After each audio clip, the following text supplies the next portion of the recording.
Senin sebelum sidang pembuktian, audit BPKP itu harus sudah kami terima. Jika pada Senin itu kami tidak menerima audit BPKP, kami tidak mau ikut sidang. Tadi disaksikan lagi bahwa hari ini Pak Nadiem tetap nggak boleh bicara. Dibawa cepat-cepat ke bawah dengan tidak jelas alasannya apa. Ini banyak alasan-alasan yang juga kita tidak jelas.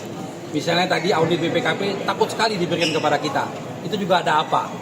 Ada apa dengan audit BPKP tersebut? Tapi nggak apa-apa, kita jalanin aja. Pak Nadiem membuat pesan tertulis yang izin saya bacakan. Assalamualaikum warahmatullahi wabarakatuh. Izinkan saya menulis surat ini untuk dibacakan penasihat hukum saya. Walaupun saya sedih dengan penolakan eksepsi hari ini, saya akan selalu menghormati proses hukum. Terima kasih saya kepada masyarakat yang memberikan saya kesempatan untuk didengar. Saya sangat bersyukur melihat dukungan publik dan keluarga saya. Alhamdulillah, Google sudah membuka suara. Ini kawan-kawan sudah ketahui, Google sudah banyak statementnya dan menjelaskan secara terang benderang bahwa tidak ada konflik kepentingan dengan Nadiem. Karena mayoritas investasi Google ke Gojek sudah masuk sebelum Nadiem menjadi menteri. Google pun mengkonfirmasi bahwa mereka bukan vendor dalam pengadaan. Mereka hanya penyedia software. Google menyebut Chromebook adalah laptop nomor 1 di dunia untuk pendidikan dan bisa digunakan tanpa internet. Ya, ini Chromebook bisa digunakan tanpa internet. Semoga ini menjawab berbagai narasi sesat yang tersebar selama berbulan-bulan. Saya juga sudah meminta Goto untuk membuka suara mengenai tuduhan bahwa saya menerima keuntungan 809M. Dokumentasi Goto lengkap dan akan membuktikan bahwa saya tidak menerima sepeser pun dana atau keuntungan. Bahkan dana itu kembali seutuhnya ke PT Akap. Itu ada catatannya. Dan catatan itu nggak bisa direkayasa karena tertulis dengan jelas. Dan tidak ada hubungannya dengan Google maupun kementerian. Saya begitu kecewa kekeliruan investigasi bisa dijadikan alasan untuk menahan saya. Tim penasihat hukum saya sudah meluncurkan buku putih di akun IG saya Nadiem Makarim, yaitu dokumen 28 halaman di mana fakta-fakta kasus saya bisa dibaca siapapun.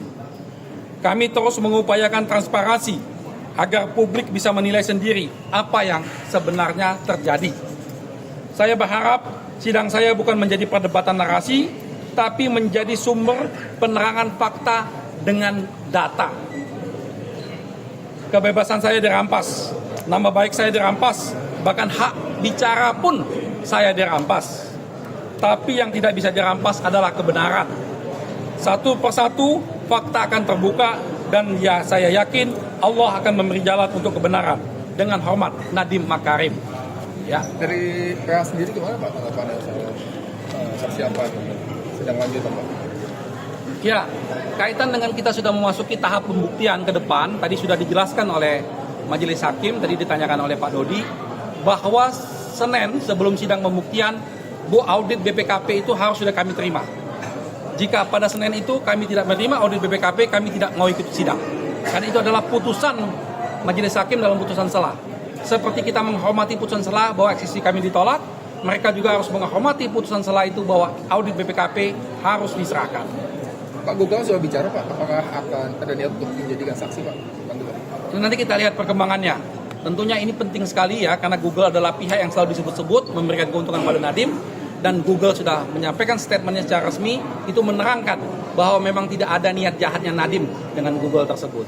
Dan yang paling penting adalah, tadi disampaikan dalam persidangan, audit BPKP ini penting untuk diserahkan kepada terdakwa. Ini jangan jadi presiden, nggak boleh itu. Jadi ketika orang dituduh merugikan keuangan negara, audit BPK atau audit BPKP harus diserahkan. Bagaimana seseorang akan membela dirinya kalau dia tidak jelas apa yang dilakukan? Jadi ini akan jadi presiden kalau ini tadi tidak kita lawan, ya. Ya, jadi kami menghormati putusan selah dari Majelis Hakim, dan sesuatu yang paling penting dari putusan selah ini adalah keputusan untuk menghadirkan alat bukti berupa laporan audit mengenai kerugian negara sebelum pemeriksaan alat bukti, yaitu sebelum pemeriksaan saksi. Kenapa ini menjadi penting? Karena sebelum-sebelumnya perhitungan kerugian negara ini tidak pernah bisa diuji, ya, karena diberikan pada saat tahap akhir persidangan.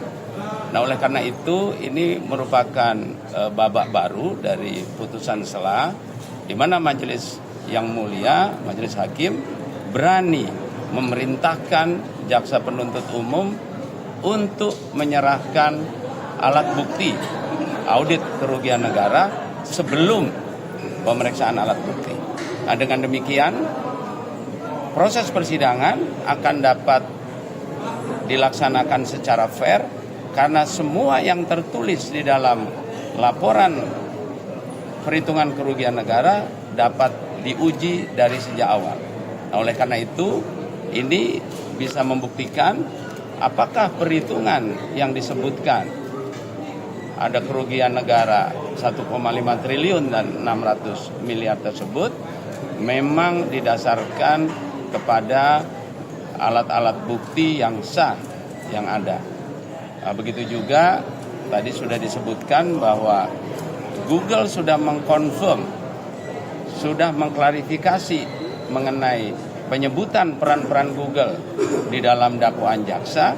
Oleh karena itu ini menjadi suatu kewajiban hukum dan menjadi pertanyaan apabila Google tidak diperiksa untuk dimintai konfirmasinya. Oleh karena itu berita-berita juga yang terus keluar seperti dari Bloomberg yang mempertanyakan mengenai proses hukum ini seharusnya akan bisa dijawab di dalam proses persidangan berikutnya untuk memeriksa apakah dakwaan yang disampaikan terhadap Nadiem Makarim ini ya memang bisa dibuktikan oleh jaksa. Terima kasih. Ya, kaitan dengan tadi putusan selah ya, putusan selah tadi, kami menghargai putusan. Apapun putusan itu harus kita hargai, tapi harus kita evaluasi juga. Jadi kami mengajukan eksepsi itu tidak hanya bicara tentang prosedural memang. Karena kenapa? Karena kita seringkali bersidang menghabis-habiskan waktu dan menghabis-habiskan anggaran. Sidang ini habis waktu, membayar biaya hakim, biaya jaksa, biaya pengacara, dan yang lain-lainnya. Tapi ujung-ujungnya sidang ini tidak mempunyai makna apa-apa. Itulah yang sebetulnya esensi dalam eksepsi kami. Kami ingin menggugah keberaniannya hakim supaya menghentikan pola-pola sidang yang tidak bermanfaat ini. Ya. Karena kita melihat betul dari awal dakwaan ini lemah dan keliru. Itulah yang kita jelaskan. Nah, tetapi hakim rupanya masih berpikir secara prosedural. Oke, kita hormati. Semoga ke depannya keberanian hakim akan jauh lebih meningkat. Supaya kenapa? Supaya kita bisa mendapatkan keadilan dan supaya ada efisiensi anggaran untuk persidangan ini. Tujuannya itu. Makasih. Terima kasih, Mas.